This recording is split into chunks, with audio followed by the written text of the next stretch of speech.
Hi ಸ್ನೇಹಿತರೆ, ನಮಸ್ಕಾರ. ಇವತ್ತಿನ ವಿಡಿಯೋಗೆ ನಿಮ್ಮೆಲ್ಲರಿಗೂ ಸ್ವಾಗತ. ಇವತ್ತಿನ ವಿಡಿಯೋದಲ್ಲಿ ನಾವು ಈ ಪ್ರಾಡಕ್ಟ್ ಬಗ್ಗೆ ರಿವ್ಯೂ ಮಾಡೋಣ. ಇದು ಲಿಕ್ವಿ ಮಾಲಿ ಕಂಪನಿಯ 40 ಶೂಟರ್. ಇದಕ್ಕೂ ಮುಂಚೆ ನಾನು ಇಂಜಿನ್ ಫ್ರೆಶ್ ಯಾವ ರೀತಿ ಮಾಡಬೇಕು ಅಂತ ವಿಡಿಯೋ ತೋರಿಸಿದ್ದೆ. ಇನ್ನೂ ಆ ವಿಡಿಯೋ ನೋಡಿಲ್ಲ ಅಂದ್ರೆ ಕೆಳಗೆ ಡಿಸ್ಕ್ರಿಪ್ಷನ್ ಬಾಕ್ಸ್ ಅಲ್ಲಿ ಇದೆ ಲಿಂಕ್. ಇಲ್ಲ ಅಂದ್ರೆ ಇಲ್ಲಿ ಮೇಲೆ ಐ ಬಟನ್ ಮೇಲೆ ಕ್ಲಿಕ್ ಮಾಡ್ರಿ. ಫಸ್ಟ್ ಆ ವಿಡಿಯೋ ನೋಡ್ರಿ, ಅದಾದ್ಮೇಲೆ ನಿಮಗೆ ಈ ವಿಡಿಯೋ ಈಸಿಯಾಗಿ ಅರ್ಥ ಆಗುತ್ತೆ. ಹಾಗಾದ್ರೆ ತಡ ಮಾಡೋದು ಬೇಡ, let's get into the video today. ನಾನು ನಿಮ್ಮ host Anil Kumar and welcome to car talks. Engine flush ಹೇಗೆ ಮಾಡ್ಬೇಕಂತ ನಾನು ನಿಮಗಾಗಲೇ ತೋರಿಸಿದೆ. ಅದಕ್ಕೆ Liqui Moly company engine flush shooter ಹಾಕಿ ಡ್ರೈನ್ ಮಾಡ್ತೀವಿ, ಇಂಜಿನ್ ಕ್ಲೀನ್ ಆಗುತ್ತೆ ಅಂತ ತೋರಿಸಿದೆ. ಆದರೆ ಕಾರ್ಬನ್ ಹೆಚ್ಚು ಡೆಪಾಸಿಟ್ ಆಗೋದು ಈ ಪಾರ್ಟಲ್ಲಿ. ಇದ್ರ ಒಳಗೆ ಪಿಸ್ಟನ್ ಇರುತ್ತೆ. ಈ ಸಿಲಿಂಡರ್ ಬ್ಲಾಕಲ್ಲಿ ಇನ್ಲೆಟ್ ವ್ಯಾಲ್ವ್, ಎಕ್ಸಾಸ್ಟ್ ವ್ಯಾಲ್ವ್ ಅಂತ 2 ಪೋರ್ಟ್ ಇರ್ತವೆ. ಈ ಫ್ಯೂಲ್ ಏರ್ ಮಿಕ್ಸರ್ ಇದರಿಂದ ಪಾಸ್ ಆಗಿ ಇನ್ಲೆಟ್ ವ್ಯಾಲ್ವ್ ಒಳಗೆ ಹೋಗುತ್ತೆ, ಪಿಸ್ಟನ್ ಹತ್ರ ಬರ್ನ್ ಆಗುತ್ತೆ. ಅದಾದಮೇಲೆ ಎಕ್ಸಾಸ್ಟ್ ಆಗುತ್ತೆ. ಬರ್ನ್ ಆದಾಗ ಕಾರ್ಬನ್ ಡೆಪಾಸಿಷನ್ ಪಿಸ್ಟನ್ ಮೇಲೆ ಕುಂದಿರುತ್ತೆ. ಇದನ್ನು ಹೇಗೆ ಕ್ಲೀನ್ ಮಾಡೋದು? ಅದಕ್ಕೆ ನಾವು ಯೂಸ್ ಮಾಡೋ ಪ್ರಾಡಕ್ಟ್ ಈ ಲಿಕ್ವಿ ಮಾಲಿ ಕಂಪನಿಯ 40 ಶೂಟರ್. ಇದನ್ನು ನಾವು ಫ್ಯೂಲ್ ಜೊತೆಗೆ ಮಿಕ್ಸ್ ಮಾಡ್ತೀವಿ. ಪಿಸ್ಟನ್ ಮೇಲೆ ಯಾವ ರೀತಿ ಕಾರ್ಬನ್ ಕೂತಿರುತ್ತೆ ಅಂತ ನಾನು ನಿಮಗೆ ಲೈವ್ ಆಗಿ ತೋರಿಸ್ತೀನಿ, ನೋಡೋಣ. ಸ್ನೇಹಿತರೆ, ನಿಮ್ಮ ಸ್ಕ್ರೀನ್ ಮೇಲೆ ಏನು ಕಾಣ್ತಾ ಇದೆಯಲ್ಲ, ಇದು ಪಿಸ್ಟನ್, ಇದು ವ್ಯಾಲ್ವ್. ಇದ್ರ ಮೇಲೆ ನೀವು ಬ್ಲ್ಯಾಕ್ ಡೆಪಾಸಿಷನ್ ನೋಡ್ತಾ ಇದ್ರಲ್ಲ, ಇದೇ ಕಾರ್ಬನ್ ಡೆಪಾಸಿಟ್ ಕೂತಿರೋದು. ಅದೇ ರೀತಿ ನಾವಿಲ್ಲಿ ವ್ಯಾಲ್ವ್ ಮೇಲೆ ಕೂಡ ನೋಡಬಹುದು. ಯಾವಾಗ ನಮಗೆ ಪೆಟ್ರೋಲ್ ಬರ್ನ್ ಆಗುತ್ತಲ್ಲ, ಬರ್ನ್ ಆದಮೇಲೆ ಸ್ಮೋಕ್ ಎಮಿಟ್ ಆಗಬೇಕಾದ್ರೆ ಈ ರೀತಿ ಬ್ಲ್ಯಾಕ್ ರೆಸಿಡ್ಯೂನ ಉಳಿಸೋಗುತ್ತೆ. ಇದೇ ನಮಗೆ ಎಫೆಕ್ಟಿವ್ನೆಸ್ನ ವೀಕ್ ಮಾಡುತ್ತೆ. ಇದನ್ನು ನಾವು ಕ್ಲೀನ್ ಮಾಡ್ತಾ ಇದ್ರೆ ಯಾವುದೇ ರೀತಿ ಪ್ರಾಬ್ಲಮ್ ಇರಲ್ಲ, ಇಂಜಿನ್ ಲೈಫ್ ಕೂಡ ಚೆನ್ನಾಗಿರುತ್ತೆ. 100% ಕ್ಲೀನ್ ಆಗುತ್ತೆ ಅಂತ ನಾನು ಹೇಳೋಕ್ಕಾಗಲ್ಲ, ತಕ್ಕ ಮಟ್ಟಿಗೆ ನಮಗೆ ಒಳ್ಳೆ ಎಫೆಕ್ಟಿವ್ನೆಸ್ ಕೊಡುತ್ತೆ. ಹಾಗಾಗಿ ನಾವು ಯೂಸ್ ಮಾಡೋ ಪ್ರಾಡಕ್ಟ್ ಬಂದು ಈ ಲಿಕ್ವಿ ಮಾಲಿ ಕಂಪನಿಯ 40 ಅಡಿಟಿವ್ ಶೂಟರ್. ಇದನ್ನು ಯಾವ ರೀತಿ ಯೂಸ್ ಮಾಡ್ಬೇಕಂತ ನಾನು ತೋರಿಸ್ಕೊಡ್ತೀನಿ. ಇದು ಯಾವುದೇ ರೀತಿ ಸ್ಪಾನ್ಸರ್ಡ್ ವಿಡಿಯೋ ಅಲ್ಲ, ನಾನು ರೆಗ್ಯುಲರಾಗಿ ನನ್ನ ವೆಹಿಕಲಾಗಿ ಯೂಸ್ ಮಾಡ್ತಾ ಇದ್ದೀನಿ, ಅದನ್ನು ನಾನು ನಿಮ್ಮ ಜೊತೆ ಶೇರ್ ಮಾಡ್ತಾ ಇದ್ದೀನಿ. ಹಾಗಾದರೆ ನೋಡೋಣ ಇದು ಹೆಂಗೆ ಯೂಸ್ ಮಾಡೋದಂತ ಬನ್ನಿ. ಇದು ಏನು ಮಾಡುತ್ತೆ ಅಂದರೆ, ಇದನ್ನು ನಾವು ಪೆಟ್ರೋಲಲ್ಲಿ ಮಿಕ್ಸ್ ಮಾಡಬೇಕು. ಈ ಬಾಟಲ್ ಬರೋದು 80 ml ಬರುತ್ತೆ ನಮಗೆ. ಪೆಟ್ರೋಲಲ್ಲಿ ಮಿಕ್ಸ್ ಮಾಡಿದಾಗ ಏನಾಗುತ್ತೆ, ಪೆಟ್ರೋಲ್ ಜೊತೆಗೆ ಬ್ಲೆಂಡ್ ಆಗುತ್ತಲ್ವ. ಸೊ ಇಂಜಿನಲ್ಲಿ ಏನು ವ್ಯಾಲ್ವ್ಸ್ ಇರ್ತಾವಲ್ಲ, ಆ ವ್ಯಾಲ್ವ್ಸ್ ಮೇಲಿರೋ ಕಾರ್ಬನ್ ಡೆಪಾಸಿಷನ್ನ ಕ್ಲೀನ್ ಮಾಡೋದಕ್ಕೆ ಇದು ಹೆಲ್ಪ್ ಮಾಡುತ್ತೆ. ಯಾವ ರೀತಿ ಇದನ್ನು ಪೆಟ್ರೋಲಲ್ಲಿ ಆ್ಯಡ್ ಅಪ್ ಮಾಡಬೇಕಂತ ನಾನು ನಿಮಗೆ ಈ ವಿಡಿಯೋದಲ್ಲಿ ತೋರಿಸ್ತೀನಿ. First let's go to the fuel station. So fuel fill up ಮಾಡಿದ್ಮೇಲೆ ಇದನ್ನು ಫ್ಯೂಲ್ ಜೊತೆ ಮಿಕ್ಸ್ ಮಾಡಬೇಕು. ಸೊ ಜನರಲಿ ನಾವು ಇಂಜಿನ್ಸ್ ಏನು ನೋಡ್ತೀವಲ್ಲ, 2 ಸ್ಟ್ರೋಕ್ 4 ಸ್ಟ್ರೋಕ್ ಇಂಜಿನ್ಸ್ ಅಂತ ಬರ್ತವೆ. ಸೊ ಈ 2 ಸ್ಟ್ರೋಕ್ 4 ಸ್ಟ್ರೋಕ್ಸ್ ಇಂಜಿನಲ್ಲಿ ವ್ಯಾಲ್ವ್ ಬಹಳ important. Inlet valve, outlet valve ಅಂತ 2 ನೋಡ್ತೀವಿ. ಈ ವ್ಯಾಲ್ವ್ ಮುಖಾಂತರ ನಮಗೆ ಏರ್ ಫ್ಯೂಲ್ ಮಿಕ್ಸರ್ ಏನಿರುತ್ತಲ್ಲ, ಅದು ಸಿಲಿಂಡರ್ ಬ್ಲಾಕ್ ಅಲ್ಲಿ ಎಂಟರ್ ಆಗುತ್ತೆ. ಅದಾದ್ಮೇಲೆ ಅದು ಕಂಬಷನ್ ಆಗುತ್ತೆ, ಎಕ್ಸಾಸ್ಟ್ ಆಗುತ್ತೆ. ಈ ಕಂಬಷನ್ ಆಗೋ ಟೈಮಲ್ಲಿ ಫ್ಯೂಲ್ ಬರ್ನ್ ಆಗುತ್ತೆ. ಆ ಬರ್ನ್ ಆಗಿರೋ ಫ್ಯೂಲ್ ಏನಾಗುತ್ತೆ, ಕಾರ್ಬನ್ ಡೆಪಾಸಿಷನ್ ಉಳಿಸೋಗುತ್ತೆ. ಅದು ಪಿಸ್ಟನ್ ಹಾಗೂ ವ್ಯಾಲ್ವ್ ಮೇಲೆ ಡೆಪಾಸಿಟ್ ಆಗುತ್ತೆ. ಈ ಫ್ಯೂಲ್ ಇಂಜೆಕ್ಟರ್ ಕ್ಲೀನರ್ ನ ಯೂಸ್ ಮಾಡಿದ್ಮೇಲೆ ಏನಾಗುತ್ತೆ ಅಂದ್ರೆ, ಇದು ಪೆಟ್ರೋಲ್ ಜೊತೆ ಬೈಂಡ್ ಆಗಿ ಹೇಗೆ ನಾವು ಇಂಜಿನ್ ಫ್ಲಶ್ ಮಾಡ್ಬೇಕಾದ್ರೆ ಆಯಿಲ್ ಒಳಗಿರೋ ರೆಸಿಡ್ಯೂನ ಹೊರಗೆ ತೆಗಿತಲ್ಲ, ಅದೇ ರೀತಿ ಈ ಫ್ಯೂಲ್ ಇಂಜೆಕ್ಟರ್ ಕ್ಲೀನರ್ ಏನ್ ಮಾಡುತ್ತೆ, ವ್ಯಾಲ್ವ್ ಮೇಲೆ ಹಾಗೆ ಪಿಸ್ಟನ್ ಮೇಲಿರೋ ಕಾರ್ಬನ್ ಡೆಪಾಸಿಷನ್ ನ ಸ್ಲೋ ಆಗಿ ತೆಗೆಯೋದಕ್ಕೆ ಹೆಲ್ಪ್ ಮಾಡುತ್ತೆ.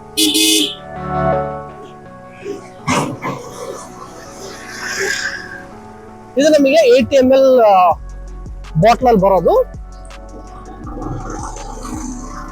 ಈ 8 ml ನಾವು 8 ಲೀಟರ್ಸ್ ಆರ್ 10 ಲೀಟರ್ಸ್ ಪೆಟ್ರೋಲ್ ಅಲ್ಲಿ ಮಿಕ್ಸ್ ಮಾಡಬೇಕು. ಅಂದ್ರೆ ಆ ಲೆಕ್ಕದಲ್ಲಿ 1 ಲೀಟರ್ಗೆ 10 ml ಅಂತ ಲೆಕ್ಕ ತಗೊಂಡ್ರೆ 8 ಲೀಟರ್ಗೆ ನಾವು ಈ 80 ml ನಲ್ಲಿ ಮಿಕ್ಸ್ ಮಾಡ್ತೀವಿ. ಸೊ ಟೋಟಲ್ ಎಂಟೈರ್ ಸೈಕಲ್ ಇದು ಯಾವುದು, ಇಂಜಿನ್ ಫ್ಲಶ್ ಮಾಡೋದು ಹಾಗೆ ಫ್ಯೂಲ್ ಇಂಜೆಕ್ಟರ್ ಕ್ಲೀನ್ ಮಾಡೋದು. ಈ ಪೆಟ್ರೋಲ್ ಅಡಿಟಿವ್ ನಾವು ನಾರ್ಮಲ್ ಆಗಿ ಇಂಜಿನ್ ಆಯಿಲ್ ಚೇಂಜ್ ಮಾಡಿಸ್ತೀವಲ್ಲ, ಅವಾಗ ನಾವು ಯೂಸ್ ಮಾಡಬಹುದು. ಆದ್ರೆ ಇಂಜಿನ್ ಫ್ಲಶ್ ಮಾತ್ರ 10,000 ಕಿಲೋಮೀಟರ್ಗೆ 20,000 ಕಿಲೋಮೀಟರ್ ಒಂದ್ಸರಿ ಮಾಡಿಸಿದ್ರೆ ಚೆನ್ನಾಗಿದೆ.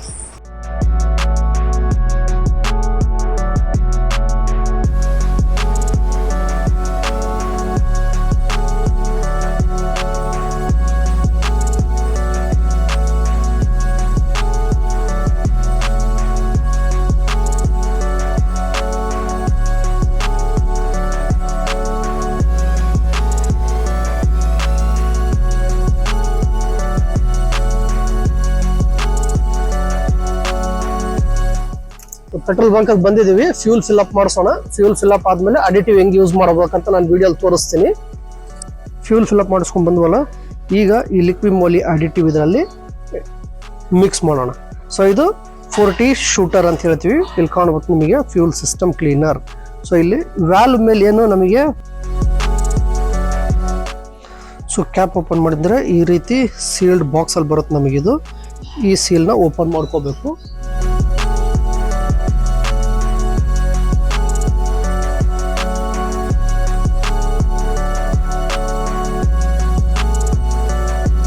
ಸೊ ಇದು ಸೀಲ್ಡ್ ಬಂದಿರೋದು. ಈ ಸೀಲ್ನ ತೆಗಿಯೋಣ.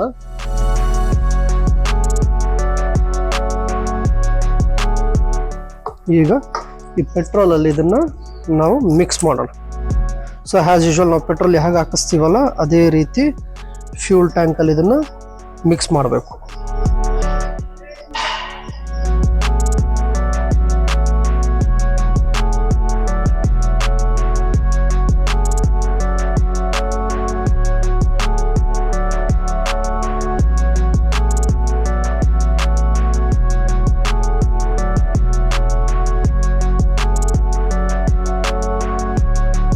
ಈ ಅಡಿಟಿವ್ ಪೆಟ್ರೋಲ್ ಜೊತೆ ಮಿಕ್ಸ್ ಮಾಡಿದ ಕೂಡಲೇ ರೈಡ್ಗೆ ಹೋಗ್ತಾ ಇದೀವಿ ಅಂದ್ರೆ ನಮ್ಗೆ ಯಾವುದೇ ರೀತಿ ಡಿಫ್ರೆನ್ಸ್ ಕಾಣೋದಿಲ್ಲ. ಯಾಕಂದ್ರೆ ಇಟ್ ಟೇಕ್ಸ್ ಸಮ್ ಟೈಮ್. ಇದು ಪೆಟ್ರೋಲ್ ಜೊತೆ ಮಿಕ್ಸ್ ಆಗಬೇಕು, ಬ್ಲೆಂಡ್ ಆಗಬೇಕು, ಅದಾದ್ಮೇಲೆ ಸಿಲಿಂಡರ್ ಬ್ಲಾಕ್ ಅಲ್ಲಿ ಹೋಗ್ಬೇಕು, ಕಂಬಷನ್ ಆಗಬೇಕು, ಬರ್ನ್ ಆಗಬೇಕು, ಎಕ್ಸಾಸ್ಟ್ ಆಗಬೇಕು. ಇವಿಷ್ಟು ಪ್ರಾಸೆಸ್ ನಡೀತಾ ಇದ್ದಾಗ ನಮಗೆ ಸ್ಲೋ ಆಗಿ ಚೇಂಜಸ್ ಕಾಣ್ತಾ ಹೋಗುತ್ತೆ. ಈಗ ಅರೌಂಡ್ ಈ ಅಡಿಟಿವ್ ಮಿಕ್ಸ್ ಮಾಡಿದ್ಮೇಲೆ 120 ಕಿಲೋಮೀಟರ್ ನಾನು ಗಾಡಿ ಓಡಿಸಿದ್ದೀನಿ. ಅದಾದ್ಮೇಲೆ ನನಗೆ ಫೀಲ್ ಆಗ್ತಾ ಇರೋ ಡಿಫ್ರೆನ್ಸ್ ನಾನು ನಿಮ್ಗೆ ಹೇಳ್ತಾ ಇದ್ದೀನಿ. ಈಗ ಫಸ್ಟ್ ಪಾಯಿಂಟ್ ಬಂದು ಆಕ್ಸಲರೇಷನ್ ಬಹಳ ಸ್ಮೂತ್ ಅನಿಸ್ತಾ ಇದೆ ವೆಹಿಕಲ್ ನನಗೆ. ಮುಂಚೆ ಸ್ವಲ್ಪ ಹಾರ್ಡ್ ಅನಿಸ್ತಾ ಇತ್ತು ಆಕ್ಸಿಲರೇಟರ್ ಕೊಡೋದಕ್ಕೆ, ಇವಾಗ ಸ್ವಲ್ಪ ಸ್ಮೂತ್ ಅನಿಸ್ತಾ ಇದೆ. ಸೆಕೆಂಡ್ ಪಾಯಿಂಟ್ ಬಂದು ಥ್ರಾಟಲ್ ಸೌಂಡ್. ಇದರಲ್ಲಿ ಬಹಳ ಚೇಂಜಸ್ ನೀವು ನೋಡ್ತೀರಾ. ನಾನು ಈಗ ಸದ್ಯಕ್ಕೆ ಆ ಚೇಂಜಸ್ ನೋಡ್ತಾ ಇದ್ದೀನಿ. ಮುಂಚೆ ಹಾರ್ಶ್ ಆಗಿತ್ತು, ಈ ಅಡಿಟಿವ್ ಯೂಸ್ ಮಾಡಿದ ಮೇಲೆ ಲೈಟ್ ಆಗಿ ಆ ಹಾರ್ಶ್ನೆಸ್ ಎಲ್ಲ ರಿಮೂವ್ ಆಗಿದೆ ಅನ್ಸುತ್ತೆ. ಮೂರನೇ ಪಾಯಿಂಟ್ ಬಂದು ಪಿಕಪ್ ಬಹಳ ಚೆನ್ನಾಗಿ ಆಗ್ತಾ ಇದೆ ವೆಹಿಕಲ್ ಈಗ. ಸೊ ಅಲ್ಲಿ ಕಾರ್ಬನ್ ಡೆಪೋಸಿಷನ್ ಏನು ಸ್ಲೈಟ್ ಆಗಿ ರಿಮೂವ್ ಆಗ್ತಾ ಹೋಗ್ತಿರುತ್ತಲ್ಲ, ಅದರಿಂದ ನಮಗೆ ಪಿಕಪ್ ಕೂಡ ಬಹಳ ಇಂಪ್ರೂವ್ಮೆಂಟ್ ನೋಡಬಹುದು ನಾವು. ಸೊ ಇದಿಷ್ಟು ಚೇಂಜಸ್ ನನಗೆ ಕಂಡಿರೋದಕ್ಕೆ ನಾನು ಇದನ್ನ ನಿಮಗೆ ಸಜೆಸ್ಟ್ ಮಾಡ್ತಾ ಇದ್ದೀನಿ. You can use this in your vehicle, feel the difference. ಗೊತ್ತಾಗೈತೆ ಅಂದ್ರೆ ನೆಕ್ಸ್ಟ್ ಟೈಮ್ ನೀವು ಯೂಸ್ ಮಾಡ್ಬೋದು, ಇಲ್ಲ ಅಂದ್ರೆ ಅದನ್ನ ಯೂಸ್ ಮಾಡೋದು ಬಿಡಬಹುದು. ಇದರ ಪರ್ಚೇಸ್ ಲಿಂಕ್ ನಾನು ಡಿಸ್ಕ್ರಿಪ್ಷನ್ ಬಾಕ್ಸ್ ಅಲ್ಲಿ ಪ್ರೊವೈಡ್ ಮಾಡಿರ್ತೀನಿ, ಚೆಕ್ ಮಾಡ್ಕೊಳ್ರಿ. If you like this you can order. ನೋಡಿದ್ರಲ್ಲ ಸ್ನೇಹಿತರೆ, ಇದು ಇವತ್ತಿನ ವಿಡಿಯೋ ಆಗಿತ್ತು. ಹೋಪ್ ಈ ವಿಡಿಯೋ ನಿಮಗೆ ಇಷ್ಟ ಆಗಿದೆ ಅಂತ ಭಾವಿಸ್ತೀನಿ. ಹಾಗಾದ್ರೆ ಒಂದು ಲೈಕ್ ಮಾಡಿ, ವಿಡಿಯೋನ ಶೇರ್ ಮಾಡಿ. ಇನ್ನೂ ನಮ್ಮ ಚಾನಲ್ನ ಯಾರು ಸಬ್ಸ್ಕ್ರೈಬ್ ಮಾಡ್ಕೊಂಡಿಲ್ಲ ಸ್ಸಬ್ಸ್ಕ್ರೈಬ್ ಮಾಡ್ಕೊಳ್ರಿ. ನೀವು ಸಬ್ಸ್ಕ್ರೈಬ್ ಮಾಡಿದಷ್ಟು ನನಗೆ ಉತ್ಸಾಹ ಜಾಸ್ತಿ ಆಗುತ್ತೆ ಹೊಸ ವಿಡಿಯೋಸ್ ತಗೊಂಡ್ಬರೋದಕ್ಕೆ. ಮುಂದಿನ ವಿಡಿಯೋದಲ್ಲಿ ಮತ್ತೆ ಭೇಟಿ ಆಗೋಣ. Until then stay tune to car tax.